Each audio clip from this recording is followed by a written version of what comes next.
Imagine your own flesh and blood abandoning his son in 32-degree weather just to win an argument, then blaming you when the police arrive. I thought I knew my brother's darkest limits, until I saw the bloody frostbite on my 19-year-old nephew's hands. The tearful lie he spun for the cops was a genuine masterpiece, but keep listening, because the digital trap I set to put him in a prison cell was absolute perfection. Hello, everyone. Before today's story begins, we'd like to share a quick message. YouTube recently removed our monetization, cutting off our income. If you enjoy this story, we humbly ask for just $1 to help pay our staff so they can make a living and keep creating for you. Thank you for saving us. Now, let's begin the story. My name is Nora Vargas. I am 34 years old, and I make my living translating the invisible violence of the atmosphere into hard, undeniable data. As a meteorological data analyst at Aerovortex Dynamics in the quiet suburbs of Denver, Colorado, I spend my days staring at predictive models, tracking pressure drops, wind shears, and the chaotic geometry of storms. I understand weather. I respect its absolute indifference to human life, but nothing could have prepared me for the nightmare that arrived on my doorstep late that October.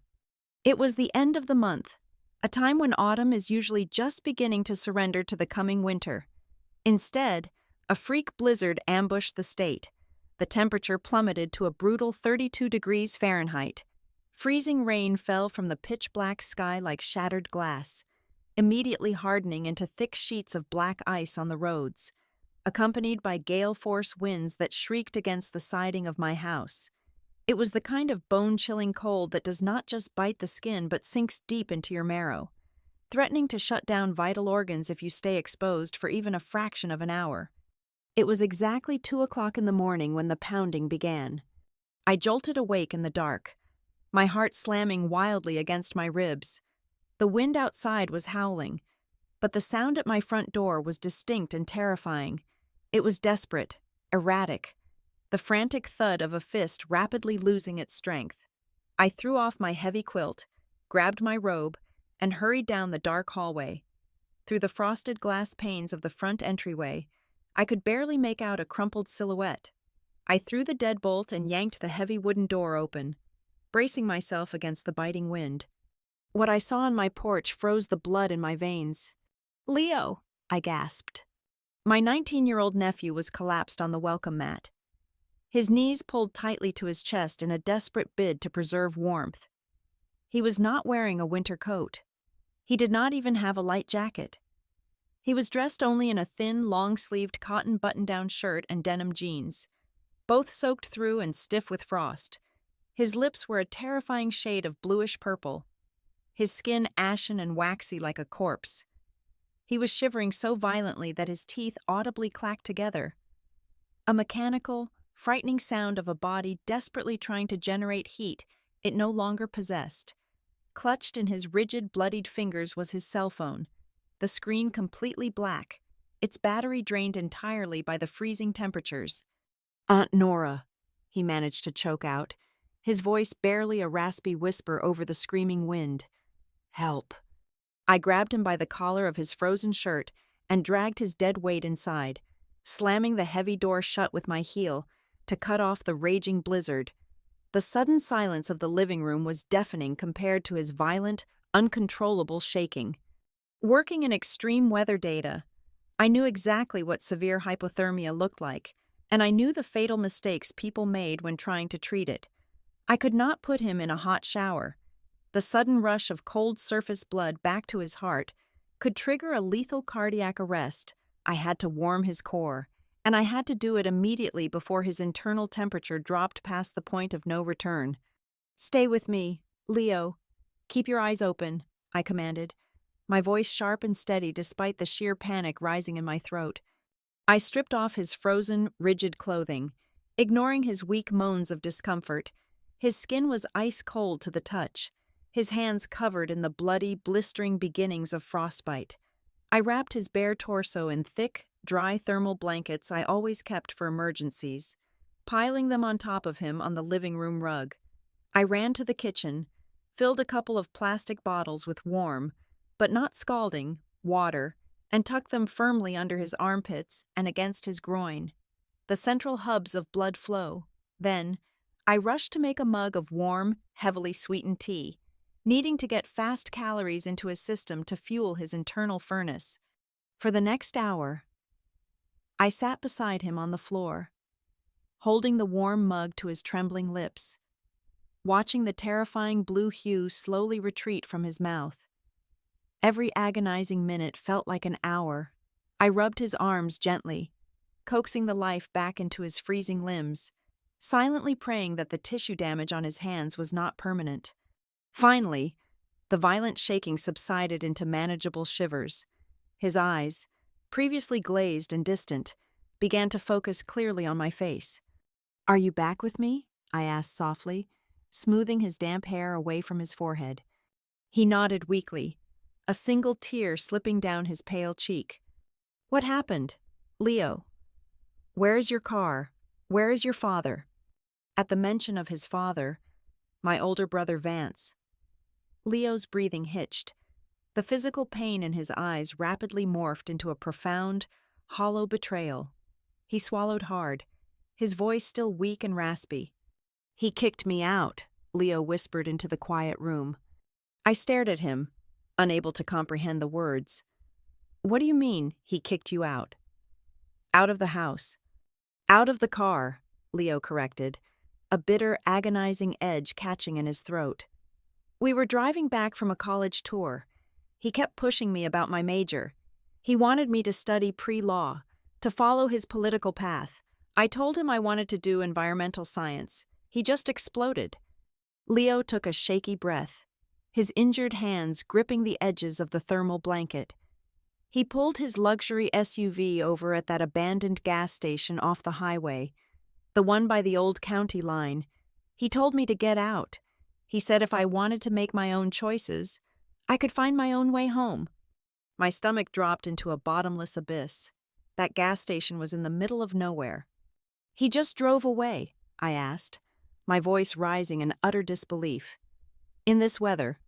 "I thought he was just trying to scare me," Leo sobbed, the emotional dam finally breaking as he buried his face in the blankets. I stood there by the broken pumps. I watched his taillights disappear into the snow. I waited for him to turn around. He never did. My phone died from the cold in 10 minutes. I did not know what else to do, so I started walking. Your house was closer than his. 8 miles. My mind calculated the brutal distance instantly. My brother had forced his own 19-year-old son out of a heated luxury vehicle and abandoned him to walk 8 miles through a freezing blizzard, in the dead of night, wearing nothing but a thin shirt. A cold far deeper and much darker than the winter storm outside settled permanently into my chest. It was the chilling realization of exactly who my brother truly was. I had always known Vance was arrogant, controlling, and obsessed with his public image. But this was not just bad parenting. This was monstrous.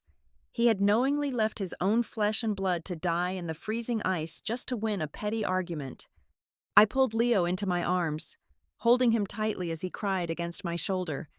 As I looked out the living room window at the raging snow, a quiet, dangerous resolve crystallized in my mind. Vance was going to pay for this. Leo finally drifted into a deep, exhausted sleep on my sofa, bundled beneath the heavy layers of thermal blankets. I sat in the armchair across from him, watching the steady rise and fall of his chest to assure myself he was still breathing. The grandfather clock in the hallway struck 5 in the morning. Outside, the blizzard was finally beginning to lose its fury, but the damage was done. The world was buried under thick sheets of ice. Suddenly, my cell phone, resting on the coffee table, began to vibrate wildly. It danced across the wood, lighting up the dim room. I picked it up. My screen was flooded with notifications. They were all from Vance. "Nora, please tell me you have seen Leo." The first message read, "I am out of my mind with worry. He ran away from the college tour." Read the second, "Please call me back immediately. I am mobilizing a search party." He was laying the groundwork. I stared at the glowing screen, nausea twisting in my gut. He knew exactly where he had left his son. He knew Leo had no coat, no car, and a dead phone. Yet here he was, manufacturing a digital paper trail of a frantic, loving father. I opened my social media feed. Right at the top, posted just 20 minutes ago, was a lengthy, melodramatic update from my brother's official public page. It already had hundreds of reactions and shares. To my friends, family, and community, it began. My heart is breaking tonight. My 19-year-old son, Leo, is experiencing a severe mental health crisis and has fled from our care. I am terrified for his safety in this brutal storm. It got worse. The second paragraph shifted the blame with surgical precision. We fear he may have been manipulated or taken in by an estranged family member who has spent years trying to poison his mind against us. If anyone sees him, please contact the authorities immediately. Do not approach my sister Nora. We believe she is exploiting his vulnerable state. I gripped the edge of the phone until my knuckles turned white. He was not just covering his tracks. He was actively weaponizing the situation to destroy me, framing me as the unstable, bitter aunt holding a distressed teenager hostage. The audacity was suffocating, but beneath that suffocating rage, a cold, clinical clarity began to sharpen my focus. I turned my phone off and tossed it onto the cushion beside me. 3 hours later, the storm had completely broken, leaving behind a blindingly bright, frozen morning. At exactly 8 o'clock, a heavy, authoritative knock rattled my front door. It was entirely different from Leo's desperate pounding. I looked through the frosted glass. 2 uniformed police officers stood on my porch, their cruisers parked out front, the red and blue lights flashing silently against the snowbanks. I unlocked the deadbolt and pulled the door open, making sure my posture was rigidly calm. "Nora Vargas?" the taller officer asked, his hand resting casually near his utility belt. "Yes, officers. How can I help you?" I replied, keeping my voice perfectly even. "We are conducting a wellness check. We received a distressed call from your brother, Vance Vargas. He claims you intercepted his son, Leo, at the university campus yesterday afternoon and drove him up here into the mountains against his will." The sheer scale of the lie was breathtaking. Intercepted him, dragged him into the mountains. Vance had practically accused me of kidnapping. My brother also stated, the second officer chimed in, pulling a notepad from his chest pocket, that you might be holding the boy to leverage a financial settlement regarding a past family dispute. Is Leo Vargas inside this residence? I did not flinch. I did not raise my voice to defend myself.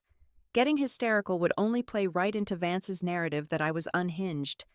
Instead, I stepped back and opened the door wider, gesturing toward the living room while firmly blocking the threshold with my body. "My nephew arrived at my doorstep at 2 a.m, I said, my tone as cold and hard as the ice outside. He walked 8 miles through a blizzard after his father forced him out of a vehicle at an abandoned highway gas station. He is currently suffering from severe frostbite and recovering from near-fatal hypothermia." The officers peered past me. They could clearly see the pale, exhausted teenager sleeping heavily under a mound of blankets, his heavily blistered hands resting outside the covers. The sight of his raw, swollen skin made the officers shift uncomfortably on their feet. "Ma'am, we need to wake him up and speak with him," the taller officer insisted, taking a half step forward. "No," I stated firmly, locking eyes with him. "He is 19 years old, an adult. He is physically traumatized and exhausted, legally. You have no warrant to enter my home, and you have no legal right to wake an injured adult who sought medical refuge. If you want to speak with him, you can return when he is awake and willing. Until then, you can report back to my brother that his son survived the freezing temperatures he abandoned him in." The officers exchanged a doubtful, slightly intimidated glance. My clinical detachment had completely derailed the hysterical kidnapper profile Vance had fed them. They muttered a standard warning to have Leo call the precinct when he woke up, then turned and trudged back to their cruisers. As I closed and locked the door, all the pieces snapped into a perfect, horrific alignment. The city council elections were exactly 3 weeks away. Vance was the frontrunner. running on a platform of family values and community safety. If word got out that he nearly froze his own kid to death over a career argument, his political ambitions would be instantly incinerated. He was not just trying to avoid a bad parenting rumor, he was desperately trying to preemptively discredit the only two witnesses to his crime. He needed me to look crazy so that when Leo finally told the truth, nobody would believe us. He thought he could outmaneuver me with his political playbook, but Vance forgot one crucial detail. He manipulated people. I manipulated data, and data never lies. First thing Monday morning, I requested a 1-week leave of absence from AeroVortex Dynamics. I cited a sudden family medical emergency, which was technically the absolute truth. While Leo rested and healed from his ordeal, I needed time. I needed to construct an airtight, impenetrable fortress of evidence. Vance was a politician, skilled at twisting words and spinning narratives to suit his agenda. I was a scientist. I did not traffic in narratives or public relations. I dealt only in absolute, quantifiable variables. I left Leo with strict instructions to keep all the doors locked and drove my sedan down the winding, ice-slicked mountain roads. I followed the route my nephew had walked, tracing it backward until I reached the county line. The abandoned gas station sat like a decaying skeleton off the shoulder of the highway. Rusted fuel pumps stood under a collapsed metal canopy. It was completely desolate, surrounded by miles of empty, frozen fields. There were no streetlights, no passing traffic, nothing but freezing wind whipping across the cracked asphalt. It was the perfect place to make someone disappear. But arrogant perpetrators always make one critical mistake. They assume abandonment implies unobserved isolation. I walked the perimeter of the rusted structure, scanning the angles of the property. Then, I saw it. Mounted high on the splintering wooden pole of an old, faded billboard overlooking the pumps was a small, weatherproof private security camera. It was heavily camouflaged by overgrown pine branches, practically invisible unless you were actively hunting for it. I ran the property tax records on my phone. The land belonged to a local farmer who lived exactly 3 miles down a dirt utility road. I drove straight to his property. He was a gruff, elderly man who was initially suspicious of a stranger knocking on his screen door. I did not give him the emotional backstory or tell him who I was. I simply offered him $500 in cash for a direct, uncut copy of his security footage from the night of the blizzard. Money spoke louder than questions. Within 30 minutes, he had plugged a flash drive into his dusty desktop computer and transferred the raw video files to me. I had the digital ghost of my brother trapped in my pocket. When I returned home, I immediately set up my secure workstation at the kitchen table.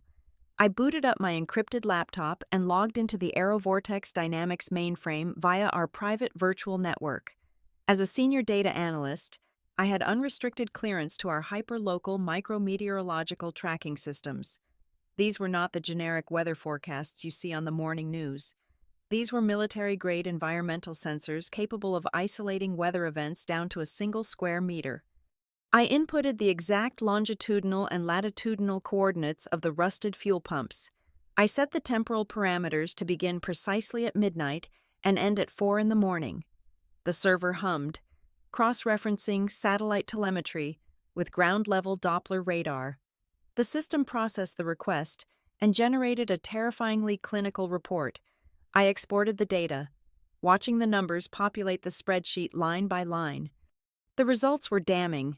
At the exact second the security footage showed Vance pulling away. The ambient temperature was 28 degrees Fahrenheit, but ambient temperature does not kill you. Wind chill does. The data proved the wind shear was dragging the perceived temperature down to a lethal 8 degrees. The precipitation was categorized as freezing rain mixed with dense ice pellets, hitting the ground at 45 miles per hour. A human body exposed to those exact metrics without insulated layers would experience severe tissue damage within 15 minutes and total organ failure within 2 hours. It was a scientifically certified death zone.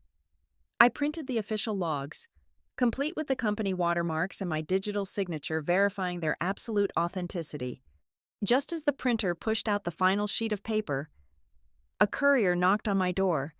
He handed me a thick premium envelope requiring a signature. The return address belonged to one of the most ruthless, high-priced corporate law firms in downtown Denver. I tore it open. It was a formal cease and desist order. The legal jargon was sharp and threatening, warning me that any attempt to contact the press, post on social media, or spread defamatory falsehoods about Vance Vargas would result in immediate and aggressive litigation. They threatened to sue me for everything I owned, to garnish my future wages, and to bankrupt me in civil court before a judge even heard the merits of the case.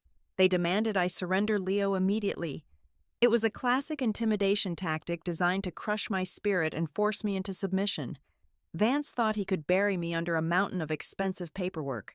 I felt a cold surge of satisfaction. I folded the heavy linen paper in half and used it as a coaster for my coffee mug. A quiet shuffle drew my attention to the hallway. Leo stood there, wrapped tightly in a thick fleece blanket. The swelling on his face had gone down, but the raw, red blisters on his hands were heavily bandaged. His eyes were wide with a fresh, paralyzing fear that had nothing to do with the storm. "He is going to cut me off," Leo whispered, his voice trembling as he walked into the kitchen. "The tuition for next semester is due in 2 weeks. He is going to cancel the checks. He will ruin my credit, destroy my college transcripts, and make sure I have nothing. He told me once that if I ever crossed him, he would erase my future." I stood up, walked around the table, and placed my hands gently on his shoulders. I forced him to look directly into my eyes. "Listen to me very carefully," I said, my voice vibrating with a fierce, unbreakable resolve. "Your father thinks power is about money and loud lawyers. He is wrong. Power is having the truth documented and verified. He is not going to ruin your future, because he is not going to have a future to threaten you with. You focus on healing. I will be your shield. I promise you, by the time I am done with him, he will never be able to hurt you or anyone else ever again." By Tuesday evening, the situation mutated from a local rumor into a full-blown media spectacle. I was sitting in my kitchen, peeling a green apple for Leo, when the 6 o'clock evening broadcast on Channel 7 began. The screen cut to a live press conference held outside the steps of the municipal courthouse. There stood my brother, bathed in the harsh glare of camera flashes. It was a masterclass in theatrical manipulation. Vance was wearing a rumpled slate-gray suit. He had intentionally skipped shaving, allowing a rough stubble to age his face. Dark, heavy shadows clung to his eyes, likely the work of a highly paid political media consultant. He gripped the edges of the podium, his knuckles white, his head bowed in a portrait of pure paternal agony. "I am pleading with the public," Vance said, his voice trembling with perfectly calibrated emotion. "My son Leo is out there somewhere. He is confused. He is vulnerable, and I just want my boy back." The anchorwoman, looking profoundly sympathetic, asked if he had any leads. That was when Vance deployed the poison. He looked directly into the camera lens.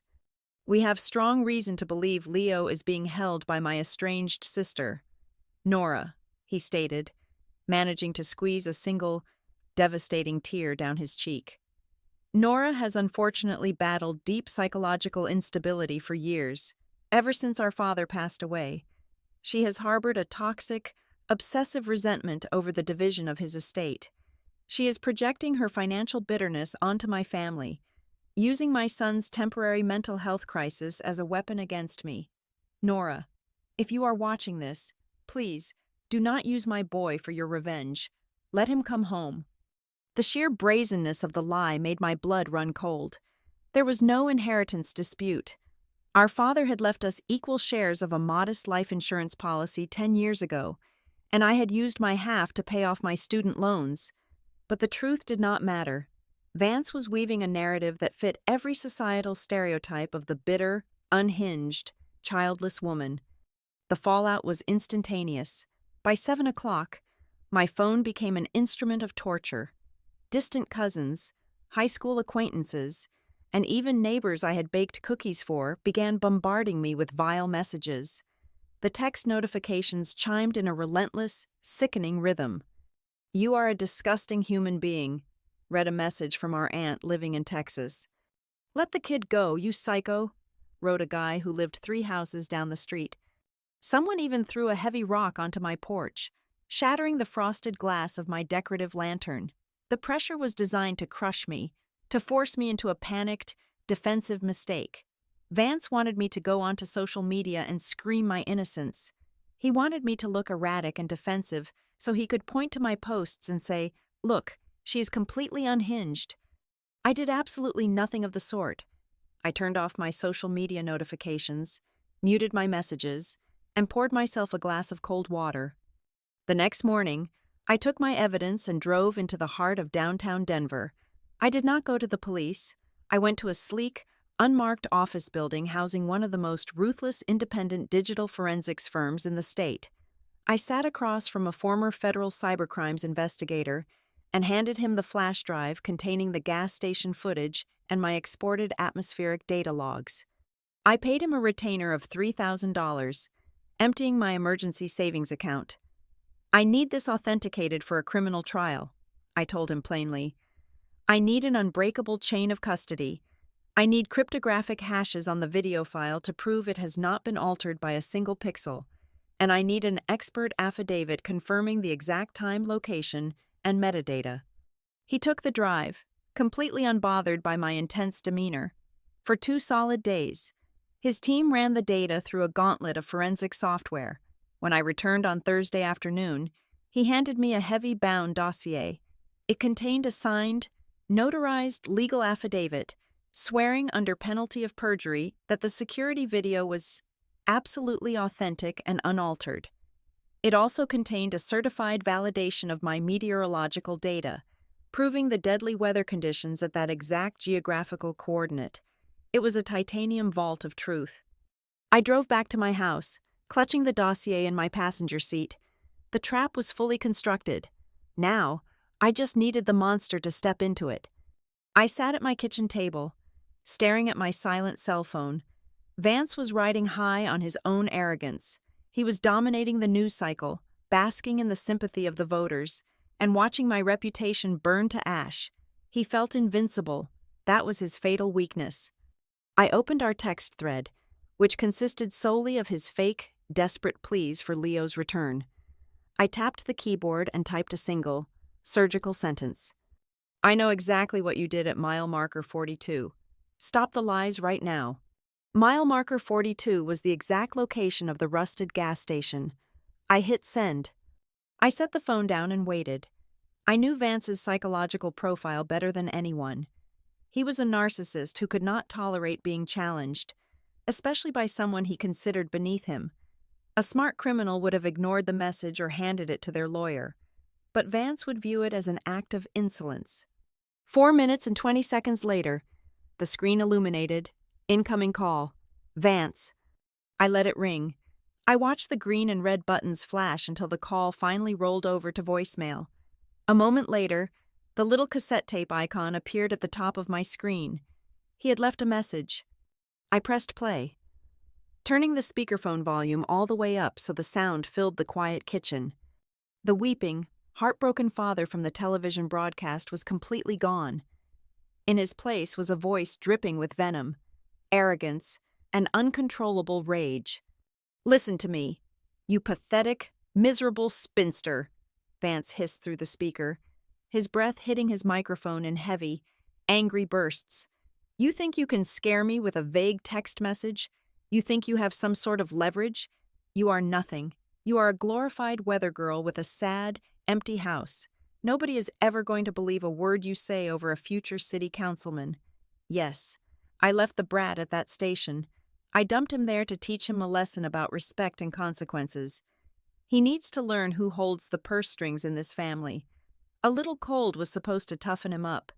If you do not hand him over to my custody by 8 o'clock tomorrow morning, I will have my lawyers take everything you own. I will destroy your life." The recording clicked and ended. The silence that followed was heavy and triumphant. I saved the audio file. I backed it up to 3 separate secure cloud servers. I copied it onto the encrypted thumb drive alongside the forensic video analysis and the weather data. Vance had just handed me the final nail for his own coffin, completely unaware that the grave he was digging was meant for him. By Friday morning, The final pieces of Vance's political and legal offensive were officially set into motion. At exactly 9 o'clock, my phone rang. It was not my brother. It was a senior detective from the municipal police department, curtly informing me that a formal criminal complaint had been filed against me. Vance was demanding my immediate arrest for severe harassment and custodial interference, even though Leo was 19 years old and legally an adult. Vance had filed an emergency injunction claiming his son was suffering a severe psychological break, rendering him mentally incapacitated and requiring forced paternal guardianship. It was a vile, desperate legal maneuver designed to strip Leo of his autonomy and legally compel the police to raid my home. The detective ordered me to come down to the precinct for a formal interview before they executed a search warrant on my property. I did not panic. I did not argue. I simply agreed, hung up the phone, and called the high-profile defense attorney I had retained using the equity line on my house. His name was Robert, and he was not the kind of lawyer who negotiated. He was the kind of lawyer who dismantled people. At 1 o'clock in the afternoon, Robert and I walked through the heavy glass doors of the police precinct. The atmosphere was thick with the smell of stale coffee and industrial floor cleaner. We were escorted back into interrogation room number 4, a stark, windowless box with cinder block walls painted a dull, lifeless gray. A heavy metal table sat in the center. A few minutes later, Detective Miller, a seasoned investigator with deep bags under his eyes and a weary posture, walked into the room carrying a thick manila folder. It was Vance's fabricated dossier. Detective Miller sat down, clicked his pen, and fixed me with a hard, accusatory stare. For the next 15 minutes, Robert and I sat in perfect silence as the detective laid out the entirely fictitious timeline my brother had constructed. He recounted the supposed kidnapping at the university campus, the mountain cabin hostage scenario, the psychological manipulation, and the alleged extortion plot. He read aloud sworn statements Vance had submitted, painting himself as the terrified, victimized public servant desperately trying to save his mentally ill son from an unstable, vindictive sister. I listened to every single word. I let the detective build Vance's house of cards to its absolute, towering peak. I wanted every lie, every perjury, every false accusation officially logged into the police department's recording system. When Detective Miller finally finished, he leaned forward, resting his forearms on the metal table. "Ms. Vargas, these are felony-level accusations. If you do not tell me exactly where the boy is right now, I will arrest you, and we will send a tactical unit to your residence." Robert calmly placed his briefcase on the table and unlatched it. "Detective Miller," Robert began, his voice smooth and authoritative, "my client declines to answer any of the questions based on the completely fabricated narrative you just read. However, we do have a statement to make, and we brought visual aids. We respectfully request the use of the digital projector sitting on that cart in the corner of the room." The detective frowned, clearly caught off guard by the request. Suspects facing felony kidnapping charges usually demanded silence, not audio-visual equipment. He hesitated, then stood up, wheeled the media cart to the end of the table, and handed me the connection cable. I reached into my pocket and pulled out the heavily encrypted flash drive. It felt cold and heavy, a digital guillotine waiting to drop. I plugged it into the laptop, typed in the security credentials, and projected the screen onto the blank gray cinderblock wall. "Detective," I said, my voice cutting through the quiet room with absolute, clinical precision. "Everything my brother told you is a lie. He did not lose his son. He discarded him, and I am going to prove it." I double-clicked the first file. The certified security footage from the abandoned gas station began to play. The timestamp at the bottom corner read 12:45 in the morning. The room was bathed in the flickering light of the video. On the wall, Vance's silver luxury SUV pulled into the frame, stopping abruptly near the rusted fuel pumps. The passenger side door flew open. Detective Miller leaned in closer, his eyes narrowing. The high-definition footage captured the physical altercation perfectly. Vance leaned across the console and violently shoved his 19-year-old son out of the vehicle. Leo stumbled backward, losing his footing and crashing onto the freezing, icy asphalt. Then came the detail that destroyed any possible defense of an accidental abandonment. Vance reached into the back seat, grabbed Leo's heavy winter coat, and threw it out the window, watching it land in a puddle of freezing mud. He slammed the door, hit the gas, and sped away into the blinding snow, leaving his son lying on the ground in a thin shirt. Detective Miller's jaw tightened visibly. The pen in his hand stopped moving. I did not give him time to process the shock. I immediately closed the video player and opened the second file. The AeroVortex Dynamics meteorological matrix expanded across the wall, filled with complex graphs, temperature gradients, and certified timestamps. I am a senior meteorological data analyst, detective, I stated, tapping the screen to highlight a specific red line on the graph. This is the certified, hyperlocal atmospheric data for that exact geographical coordinate at the exact second my brother drove away. The ambient temperature was 28 degrees, but the wind shear was dragging the perceived exposure down to a lethal 8 degrees. There was freezing rain and ice. In the scientific community, we do not call this bad weather. We call it a kill zone. I turned to look directly at the detective, locking eyes with him. Leaving a human being exposed to those precise metrics without thermal protection causes severe tissue damage within minutes and fatal hypothermia shortly after. My nephew walked 8 miles in that. He survived solely by chance. What you just watched on that video was not a parenting dispute. It was a mathematically calculated death sentence. The charge you are looking for is reckless endangerment and potentially attempted manslaughter. The detective swallowed hard. The smug, accusatory authority he had carried into the room had completely vanished. "Miss Vargas," he said, his voice lower, more cautious, "this is incredibly damning evidence, but to push a charge that severe against a public figure, the district attorney is going to demand undeniable proof of malicious intent. We have to prove he knew exactly what he was doing and intended the harm." I felt a cold smile touch the corners of my mouth. "I know. That is why I brought the third file." I clicked the audio icon. The forensic validation certificate flashed on the screen for a second before the media player opened. I maximized the volume on the laptop speakers. The silence of the interrogation room was shattered by Vance's own arrogant, venomous voice echoing off the concrete walls. "Listen to me, you pathetic, miserable spinster," the recording snarled. "Yes, I left the brat at that station. I dumped him there to teach him a lesson about respect and consequences. He needs to learn who holds the purse strings in this family. A little cold was supposed to toughen him up. If you do not hand him over to my custody by 8 o'clock tomorrow morning, I will have my lawyers take everything you own. I will destroy your life." The recording clicked off. The echoing silence that followed was the most beautiful sound I had ever heard in my life. It was the sound of absolute, undeniable destruction. I closed the laptop and unplugged the flash drive, placing it carefully on the center of the metal table. All of the files, along with the sworn affidavits from the independent forensic specialists verifying their authenticity, are on that drive. Detective. Detective Miller did not say a word. He stared at the silver flash drive for a long moment.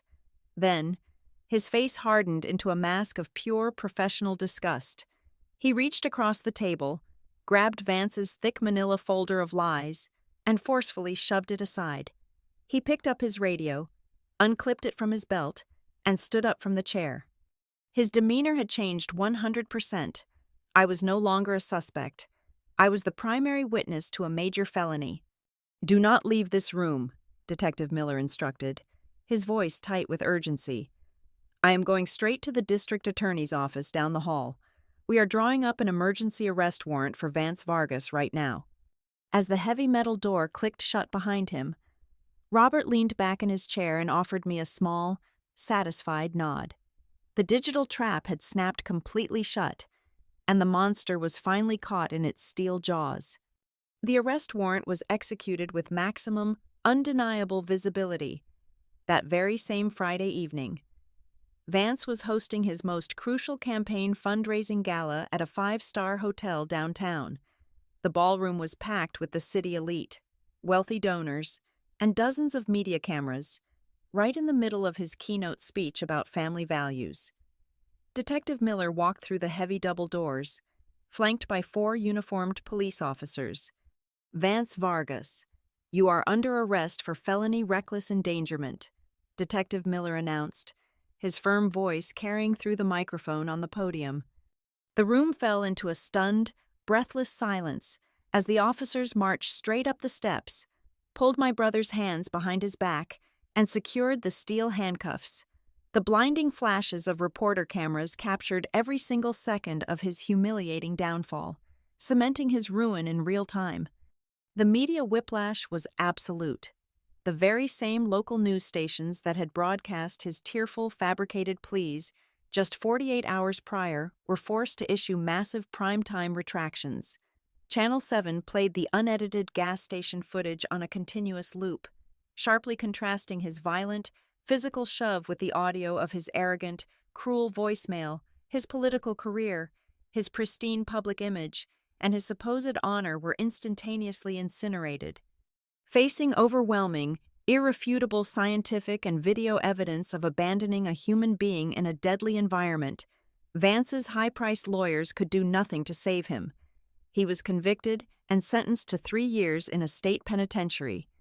The exorbitant legal fees entirely drained his accounts, leaving him bankrupt, disgraced, and locked in a cell. As for Leo, he immediately initiated the legal paperwork to sever all financial and custodial ties with his father. He permanently moved into my spare bedroom, re-enrolled at a public state university just 10 miles down the road, and finally began studying environmental science on his own terms. When I returned from my 1-week leave of absence, I walked into the AeroVortex Dynamics office with my head held high. My colleagues greeted me with nothing but profound respect. The vicious rumors that had infected my phone a week ago were completely dead, permanently buried under the undeniable weight of the truth. Winter eventually settled deep over Colorado, bringing with it the familiar biting cold, but it no longer held any terror for us.